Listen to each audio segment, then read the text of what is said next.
예수님의 행적 두 번째 시간입니다. 마땅히 있어야 할 자리에 있어라. 누가복음 2장 43절에서 49절 말씀인데 우리 한 목소리로 읽겠습니다. 시작. 그 날들을 마치고 돌아갈 때에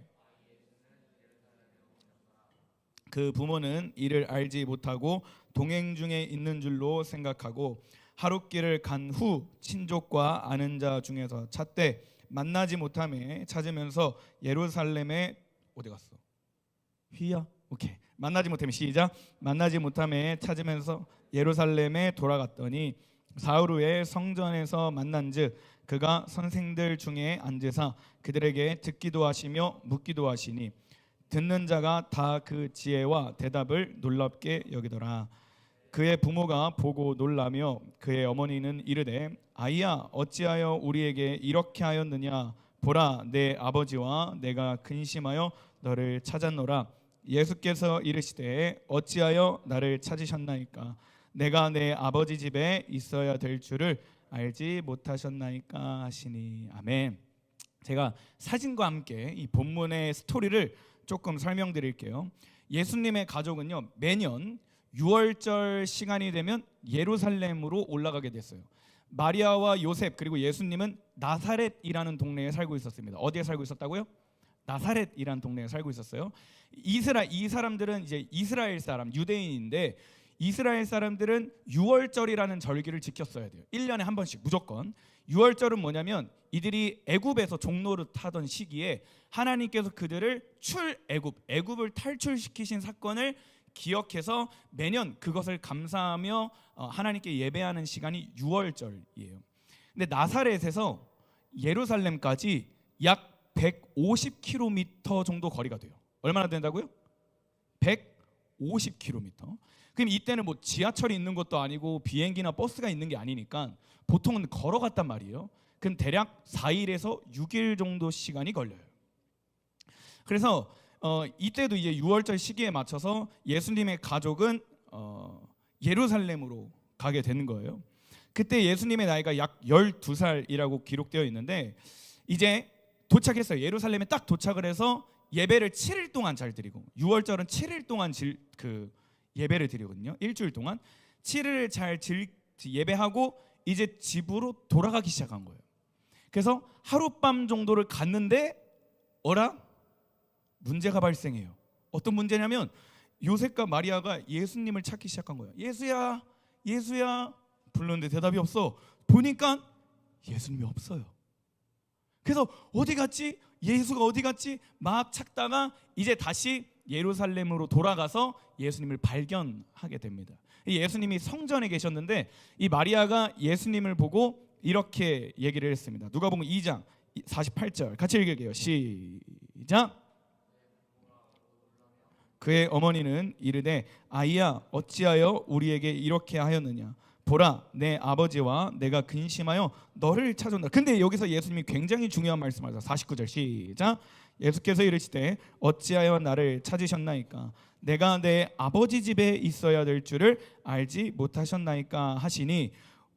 이 사진 한번 다시 보여줄래요? 처음 5개. 자 다시 한번 5개 다 있지 휘야. 자 6월절 시기가 돼서 요건 예수님이 이렇게 생긴 건 아니에요. 그냥 AI한테 부탁한 거예요. 예수님이 가족이 예루살렘으로 가서 예배를 7일 동안 잘 드렸어요. 그리고 돌아오게 된 거예요. 다음 사진. 그래서 하룻밤 갔는데 보니까 예수님이 없어. 그래서 마리아와 요셉이 놀라서 예수님을 찾기 시작한 거예요. 그래서 다시 예루살렘으로 돌아가서 3일이라는 시간이 걸려서 예루살렘으로 돌아가요. 그리고 예수님을 발견했는데 예수님이 어디 있었냐? 다음 사진. 성전에서 율법학자들과 이제 얘기하고 있었던 거예요. 성전에서. 그래서 다음 사진. 어머니가 이렇게 얘기해요. 아니 예수야 어찌하여 내가 이렇게 했느냐 우리가 너를 이렇게 걱정했다. 근데 예수님이 뭐라고 말씀하세요? 내가 내 아버지 집에 있는 것을 왜 이상하게 여깁니까? 라고 하면서 다음 사진. 다시 예수님과 마리아 예수님의 가족은 이제 나사렛으로 돌아가는 장면이 여기입니다. 오늘은 이 스토리 안에서 예수님이 행하신 행적, 예수님이 하신 말이 오늘날 우리에게 어떤 의미가 있는지를 함께 나누기를 소망합니다. 자 43절 말씀을 다시 볼게요. 43절 미안해. 43절 떴어요? 43절 읽겠습니다. 그 사진 다음인데 아무튼 43절 시작. 그 날들을 마치고 다시 시작. 그 날들을 마치고 돌아갈 때에 아이 예수는 예루살렘에 머무셨더라. 그 부모는 이를 알지 못. 자, 여러분이 나중에 집에 가서 혹은 지금 이 자리에 성경 어플을 켜서 성경을 41절 누가복음 2장 41절부터 52절까지 쭉쭉쭉쭉 한 절씩 내려오다 보면 첫 번째 질문을 마주하게 돼요. 뭐냐면 마리아와 요셉이 어떻게 예수님을 두고 온 걸 모를 수가 있지? 당시 예수님은 12살이에요. 몇 살이라고요? 12살이라고요. 우리 지금 여기에 초등학교 6학년 한 명이 없어요. 누구게요? 소망이가 없어요. 어디 가는지 모르겠지만 아무튼 소망이가 없어요. 소망이 정도의 키 정도 됐을까요? 어느 정도인지 모르겠어요. 아무튼 예수님은 당시에 12살이에요. 그리고 마리아가 자신의 배에서 10달 동안 충분히 갖고 있다가 낳은 자식이에요. 재작년에 저랑 겨울소련에 간 친구들 알겠지만 제 잃어버린 핸드폰 정도는 뭐 물건이고 작으니까 잃어버려도 모를 수 있어요. 그죠? 근데 예수님은 소년이에요. 소년 12살. 그 자신이 낳은 아기예요. 성령으로 잉태돼서 정말 소중하게 자신의 정결함을 지켜서 겨우 낳은 아이고 12년 동안 동거동락하면서 굉장히 한 가정 안에서 자랐던 사람이에요. 근데 어떻게 예루살렘에 예수님을 두고 온 걸 모를 수가 있지? 그것도 하루라는 시간 동안? 궁금하지 않아요? 이런 질문 해본 적이 있어요? 근데 이 해답은요, 그 다음 구절을 보면 이해할 수 있습니다. 44절 보겠습니다. 44절 찾았어요? 시작. 단지 그들은 예수님이 일행들 속에 있을 것으로만 생각하고 있었습니다. 그렇게 하루 정도 길을 간 후 요셉과 마리아는 예수님을 친척들과 친지들 가운데서 찾기 시작했습니다. 그러니까 예수님을 놓고 온 걸 왜 모를 수 있지라는 걸 알려면 그 당시 문화를 조금 알면 돼요. 예수님의 가족이 어느 동네에 살고 있었다고요? 나사렛이란 동네. 그리고 유월절은 어디서 지켜야 된다고요? 예루살렘. 나사렛에서 예루살렘까지 몇 킬로라고요? 까먹었지. 150킬로예요. 4일에서 6일이라는 시간을 걸어가야 돼요. 그러면 유월절은 예수님의 가족만 드리는 예배는 아니에요. 유대인 전체가 드리는, 이스라엘 전체가 드리는 절기예요.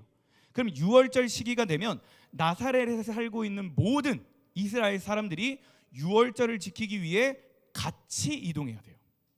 이해가 돼요?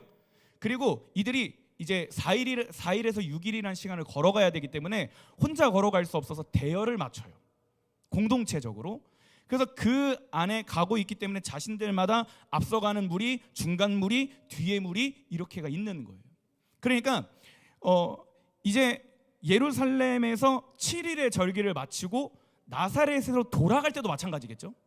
나사렛에서 살고 있는 모든 사람들이 유월절을 지키고 7일이라는 시간이 끝나고 다시 4일에서 6일이라는 시간을 가야 되기 때문에 이스라엘 무리들이 나사렛이라는 그 곳으로 간 거예요. 대열을 맞춰서.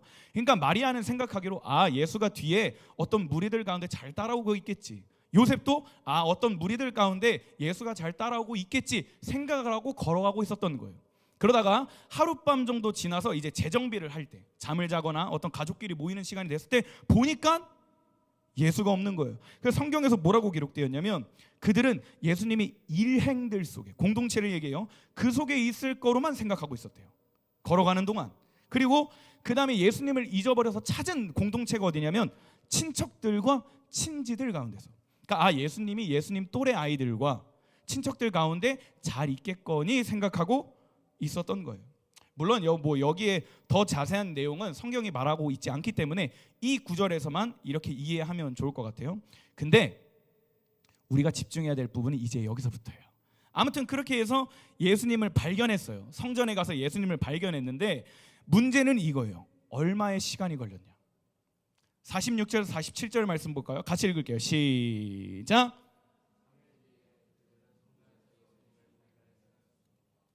좀 더 힘있게 좀 읽어줘라. 좀 더 힘있게. 오늘 날씨도 좋은데 이걸 가려가지고 너네가 지금 힘이 없는 거야?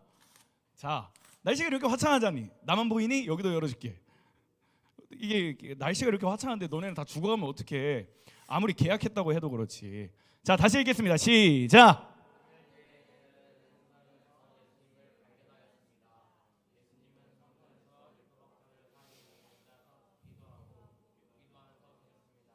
그의 이야기를 듣는 모든 사람들이 예수님의 슬기와, 자 보세요. 잘 생각하면서 따라와요.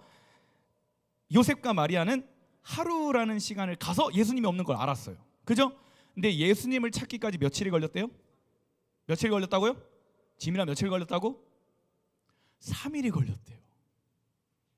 그럼 궁금하지 않아요? 질문할 수 있잖아요. 아니, 예수님이 없는 건 하루가 지난 사이에 알았는데 왜 3일이라는 시간을 걸렸을까? 상식적으로 생각해봐. 하룻밤 열심히 왔어. 그러면 왔던 길을 고스란히 똑같이 걸어가면 며칠이면 찾아요? 하루면 찾아요. 근데 예수님을 며칠 만에 발견했다고? 3일 만에 발견했대요. 처음에는 친족들과 친제들 사이인데 이거 막 헤집어가지고 예수야 예수야 부르지 찾아 없어. 그래서 어디 갔지 하고 예수님을 찾으러 예루살렘에 돌아갔는데 3일이란 시간을 걸려서 예수님을 찾은 거예요. 다시 말하면요, 이들이 가장 먼저 찾은 곳이 성전이 아니라는 거예요. 이해가 돼요? 성전에서 7일 동안 예배를 드리고 하룻밤을 걸려서 나왔어요. 예수님을 잃어버렸으면 어디로 돌아가야 돼? 성전으로 가야지, 상식적으로. 근데 이들이 3일이라는 시간이 걸렸다라는 건 바로 성전으로 갔다 안 갔다? 안 갔다라는 거예요. 아마 이들은 돌아가는 길에 자신이 걸어왔던 그 전에, 그리고 예루살렘 성에 도착해서 이렇게 했을 거예요. 12살 소년 예수가 과연 어디를 갔을까? 저 가게를 갔을까? 저 집에 갔을까? 저 무리에 갔을까? 이틀이란 시간을, 거기서 하루라는 시간을 또 꼬박 예수님을 찾아다니고 없고 없는 거예요. 그래서 요셉과 마리아는 이제 불안했겠죠. 아기 예수를 잃어버렸으니까 어디 있겠지? 어디 있을까 고민하다가 마지막 카드로 꺼내든 게 어디예요? 3일째 되는 날에 혹시 성전? 하고 그래, 성전으로 다 같이 딱 가서 보니까 예수님이 성전에서 율법학자들과 대화를 하고 있었대요. 근데 이게 오늘날 우리에게 굉장히 놀랍게 여겨지는 말씀이라는 거예요. 거기서 예수님이 하신 말씀을 보면 48절에 이렇게 기록되어 있습니다. 같이 읽을게요. 시작. 예수님의 부모도 그를 보고는 매우 놀랐습니다. 어머니가 말했습니다. 아들아, 왜 이렇게 하였느냐? 내 아버지와 내가 걱정하며 너를 찾아다녔다. 그래서 49절에 예수님이 이렇게 말씀하세요. 그때 예수님께서 대답하셨습니다. 왜 저를 찾으셨습니까? 이상하지 않아요? 근데 그 뒤에 말이 더 웃겨요. 제가 아버지 집에 있어야 할 것을 모르셨습니까? 예수님의 집은 나사로인데, 요셉이 자기 아빠인데, 예수님은 그 상황에서 내가 내 아버지의 집에 있는 게 성전인데 내가 내 아버지의 집에 있는 걸 왜 이상하게 여깁니까? 라고 얘기하는 거예요. 그러니까 마리아가 예수님을 타이르자 예수님은 너무나 당연하게 제가 있어야 할 곳에 있는데 어머니는 왜 그렇게 저를 걱정하세요? 왜 놀라세요? 라고 얘기하고 있는 거예요. 중간을 뛰어넘어서 이렇게 얘기할 수 있어요. 예수님은요, 마땅히 있어야 할 곳에 계셨다라는 거예요. 여러분, 그분은 하나님의 아들이었기 때문에 하나님 아버지 집에 있는 게 맞아요. 그분은 자신의 정체성에 대한 인지가 너무나 뚜렷했기 때문에 그 정체성을 살아내기 위해 하나님 아버지 집 성전에 있는 것이 굉장히 마땅하다라는 거예요. 근데 제가 재밌는 거 하나 더 알려줄까요? 이거를 헬라어 원어로 보면요, 집이라는 단어가 없어요. 몰랐죠? 여러분이 이 본문을 연구할지 안 할지 모르겠지만 집이라는 단어가 없는데 어떤 헬라어가 있냐면 데이라는 헬라어가 있어요. 이 데이라는 헬라어는 뭐냐면 반드시 뭐뭐 해야만 하는 이라는 뜻이에요. 그러니까 예수님이 어머니에게 해야 되는 한 말이 뭐냐면, 어머니, 제가 반드시 해야만 하는 일을 했는데 뭘 그렇게 놀라세요?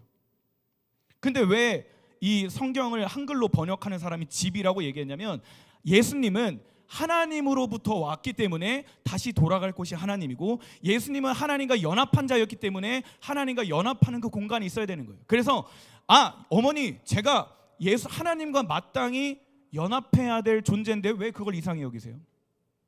제가 하나님의 아들로서 하나님의 임재가 있고 하나님의 말씀이 선포되는 곳에 있어야 하는데 제가 아버지 집에 있는 것을 왜 이상하게 여기세요? 제가 하나님의 말씀을 받고 하나님의 말씀을 나누고 하나님의 말씀을 증거하는 것을 제가 해야만 일을 하는 것을 왜 이상하게 여기세요? 라고 말하는 거예요. 근데 문제는 뭐냐면 요셉과 마리아가 그 말을 깨닫지 못해요. 아니, 더 정확히는 요셉과 마리아는요, 마땅히 해야 할 일이 뭔지를 몰랐다라는 거예요. 한번 따라와 봐요. 마리아가 성령으로 잉태해서 아기를 가졌어요. 마리아예요. 엄마잖아요. 그러면 자기 자신이 알아요, 몰라요? 성령으로 잉태됐다는 걸 알아요, 몰라요? 알아요, 몰라요? 성령으로 잉태된 거 자기가 알아, 몰라? 알지. 남자랑 잠자리를 안 가졌다니까. 깨끗한 처녀 마리아인데 배가 불러와. 상상 임신이 아니에요. 배가 불러와요. 그리고 요셉을 통해 천사가 나타나죠. 오늘 너 마리아가 성령으로 잉태해서 아기를 낳을 거다.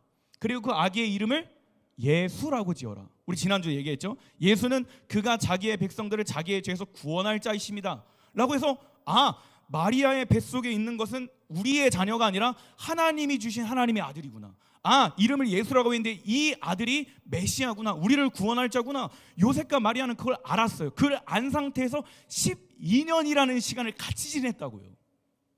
근데 예수님이 12살에 유월절에 가서 유월절에 지켜서 하나님의 성전에서 말씀을 가르치고 있는 것을 이상히 여겼다라는 거예요.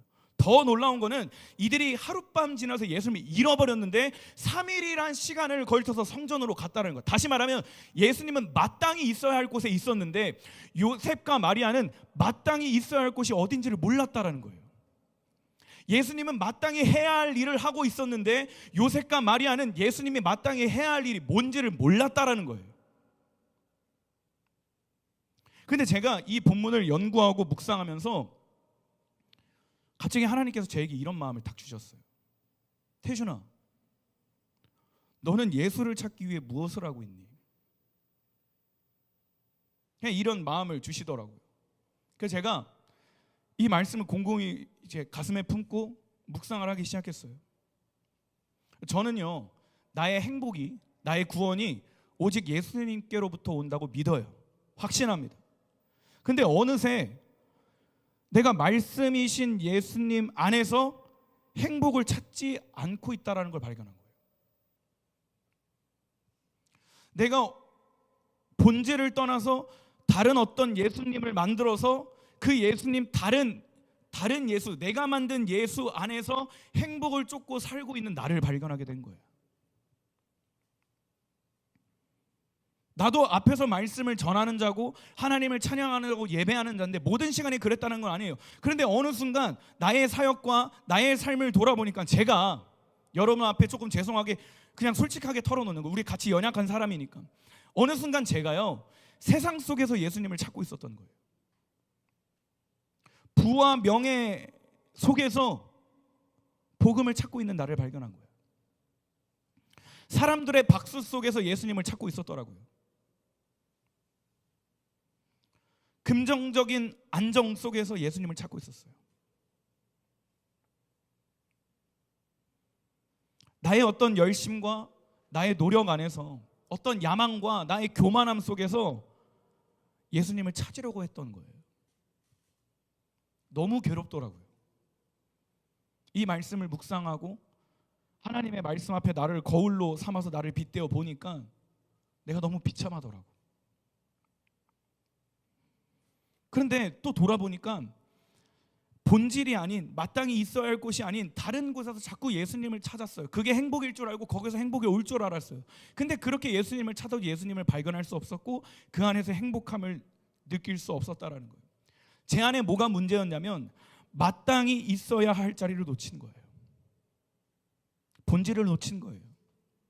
사역을 왜 하는지, 복음을 왜 전하는지, 하나님을 왜 예배하는지, 왜 교회가 되어야 하는지, 왜 다음 세대를 가슴에 품고 있는지에 대한 본질을 놓쳤기 때문에.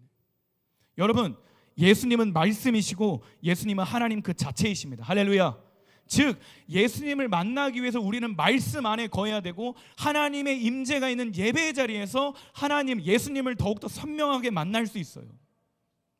그런데 가장 본질적인 것을 뒤로 한 채 이렇게 하면 행복하겠지, 저렇게 하면 행복하겠지, 공부를 잘하고 사람들에게 칭찬을 받으면 행복하겠지, 돈을 많이 벌면 행복하겠지, 좋은 직장, 좋은 차, 좋은 집에 살면 행복하겠지, 본질이 아닌, 마땅히 있어야 할 것이 아닌, 마땅히 해야 할 것이 아닌 그 외에 다른 것에서 행복을 찾으니까 예수님을 발견할 수 없고 예수님을 동행할 수 없고 예수님을 예배할 수 없었던 거예요.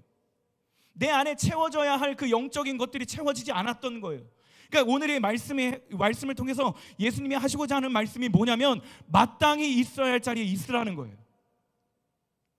본질을 떠나서 너네가 찾고 있는 가짜 예수, 가짜 신, 다른 예수를 찾는 것이 아니라 진짜 예수 그리스도가 있는 그 본질의 자리를 회복하라는 거예요. 하나님의 말씀이 선포되고 하나님을 높이는 찬양이 울려 퍼지고 하나님께 드리는 가장 아름답고 향기로운 기도의 향이 퍼져나는 그 예배의 자리를 먼저 회복하라는 거예요. 3일이란 시간 동안 시간을 헤매서 방황하고 허무한 시간을 낭비하는 게 아니라 예수를 잃어버렸다면, 내 안에 예수에 대한 감격을 잃어버렸다면, 내 안에 예수를 향한 첫사랑을 잃어버렸다면, 수련회 때 그렇게 은혜 받고 삶으로 돌아가는데 또다시 예수와 함께 동행하는 삶을 살지 않는다면 우리는 다시 본질로 가야 된다는 거예요. 마땅히 있어야 할 자리, 마땅히 해야 할 일, 그게 우리에게 요구하시는 하나님의 말씀이라는 거예요. 사랑하는 여러분, 우리도 마찬가지예요. 예수님을 만나기 위해서 마땅히 있어야 할 곳을 먼저 회복할 수 있는 여러분 되길 소망합니다. 아멘. 할렐루야. 무조건 교회에 있으라는 말이 아니에요. 무조건 교회 안에 머물고 교회에만 있으라는 말 아닙니다. 잘 들으세요. 우리는 세상에서도 예수님과 동행해야 되고 세상에서도 하나님의 자녀로 살아야 돼요. 세상에 나가서 선교적인 사명으로 하나님의 나라를 확장해야 돼요. 그러나 문제는 뭐냐면 그 사역에 앞서는 것이 아니라 마땅히 있어야 할 자리에 먼저 있으라고요. 본질의 자리에서 예수님을 먼저 만나고 예수님과 함께 삶의 자리로 가라고요. 근데요, 이 사건은요 단순히 예수님의 소년기만을 기록한 사건은 아니에요. 보세요. 잠을 깨세요.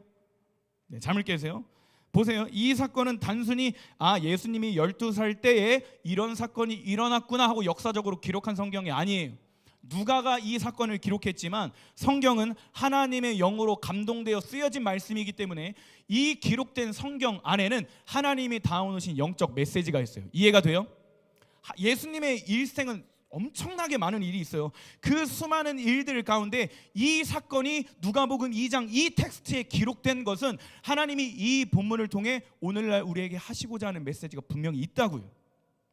그러면 이 요셉과 마리아가 예수님이 잃어버리고 3일이란 시간을 걸쳐서 예수님을 만난 사건이 영적으로 무엇을 의미하고 있냐면, 따라합시다. 십자가. 한 번 더, 십자가. 이 사건은요 나중에 일어날 예수님의 십자가와 부활의 사건을 의미하고 있어요. 보세요. 그들은 3일간의 예수님을 잃었다가 3일 만에 예수님을 찾았어요. 근데 3일 전에는 예수님과 함께 지내면서 그냥 자신의 아들, 소년의 아들이었어요. 그냥 머리로만 알고 있었던 하나님의 아들이고 머리로만 알고 있었던 성령님의 잉태된 아들이었어요. 근데 3일 뒤에 예수님을 찾았을 때 예수님의 정체성은 확 바뀝니다. 12년이란 시간 동안은 요셉과 마리아의 집에서 엄마 아빠 하면서 지냈어요. 어머니 아버지 이것이 내 집입니다 하면서 지냈어요. 평범한 사람처럼 지냈어요. 하브르타 5살부터 토라를 외웠고요, 10살 때부터 율법을 외우면서 공부했어요. 그렇게 평범한 사람처럼 자랐어요. 근데 3일이란 시간을 잃어버리고 3일 뒤에 찾았는데 예수님이 이렇게 얘기하는 거예요. 내가 내 아버지 집에 있는 것을 왜 이상하게 여깁니까? 다른 말로 얘기하면 나는 요셉의 아들이 아니라 하나님의 아들입니다. 나는 이제 말씀을 공부하는 것을 뛰어넘어, 지식적으로 아는 것을 뛰어넘어 나는 하나님의 말씀을 증거하는 사람입니다. 그것이 마땅히 내가 해야 할 일이에요. 그러니까 이 사건은 예수님의 십자가 죽으심과 동시에 예수님이 3일 뒤 부활하시고 승천하셔서 그가 하나님의 아들이심을 증명하시고 나타내신 사건의 예표라는 거예요. 그럼 다시 돌아올까요? 우리가 마땅히 있어야 할 자리는 십자가와 부활의 자리라는 거예요. 아무리 세대가 흐르고 아무리 시간이 빠르게 흐르고 아무리 세상이 빠르게 변해도 우리가 변치 말고 반드시 붙들어야 하자는 본질의 자리는 예수님의 십자가와 부활이라는 거예요. 그 안에서 뭘 고백해요? 예수님이 나를 위해 십자가 지셨구나.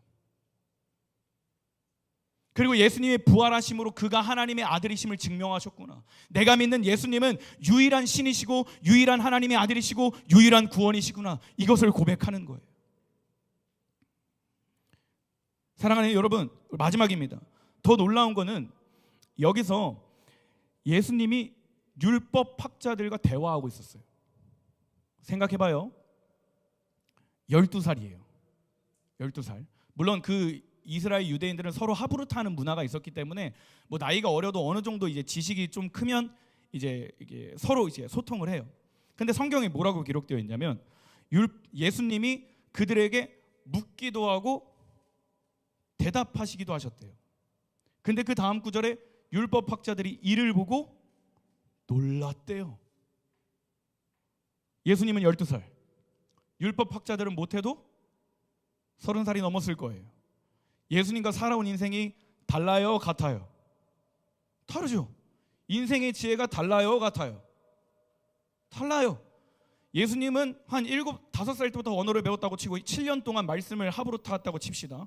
율법학자들은 5살부터 만약에 30살이면 25가지 말씀을 연구하고 말씀을 읊조리고 말씀을 외우고 말씀을 하브루타 했던 사람들이에요.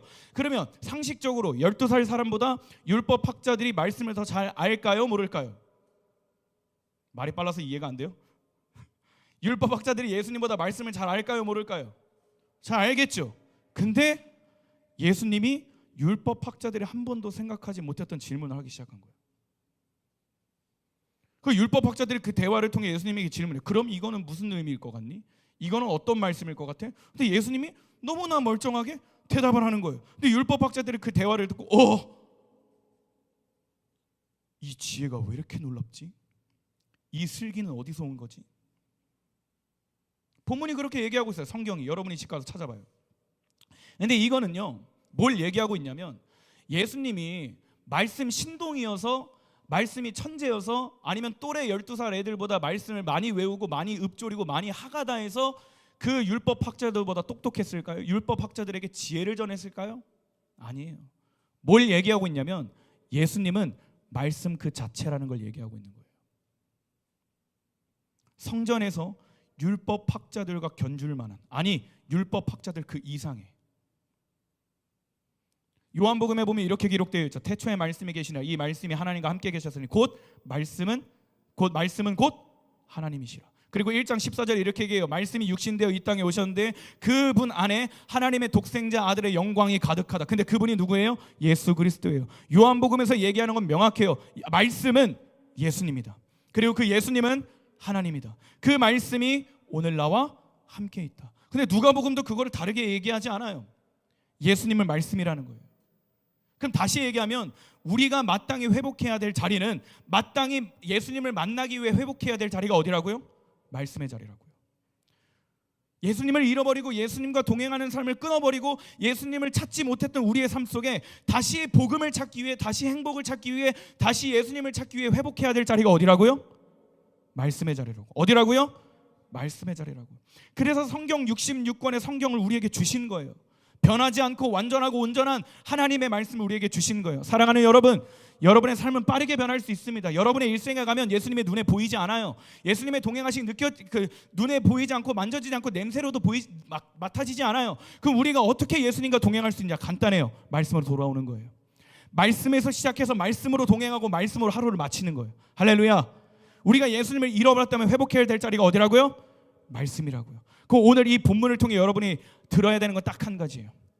마땅히 있어야 할 자리에 있자. 그것은 곧 하나님의 말씀이다. 할렐루야.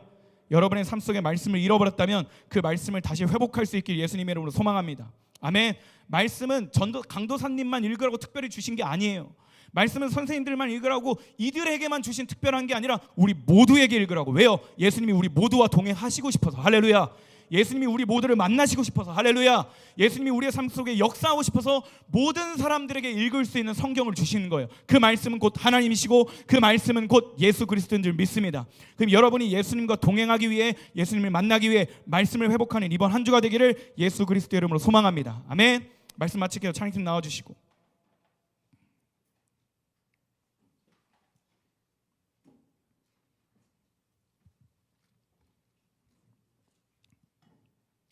내가 이거를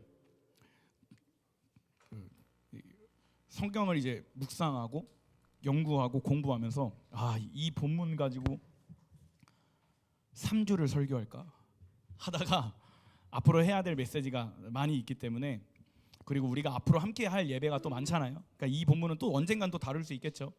그때 나누도록 하고 오늘은 딱 한 가지만 기억할 수 있었으면 좋겠어요. 예수님은 하나님의 아들로서 마땅히 해야 할 곳에 계셨어요. 그럼 우리도 하나님의 자녀로서 마땅히 있어야 할 곳에 있어야 돼요. 예수님의 하나님의 아들로서 마땅히 해야 할 일을 하셨어요. 그럼 우리도 하나님의 자녀로서 마땅히 해야 할 일을 하는 거예요. 그것은 뭐예요? 하나님의 말씀을 가까이 하는 것, 하나님의 말씀을 묵상하는 것, 하나님의 말씀과 동행하는 것, 그것이 오늘 우리에게 요구되는 하나님의 마음인 줄 믿습니다.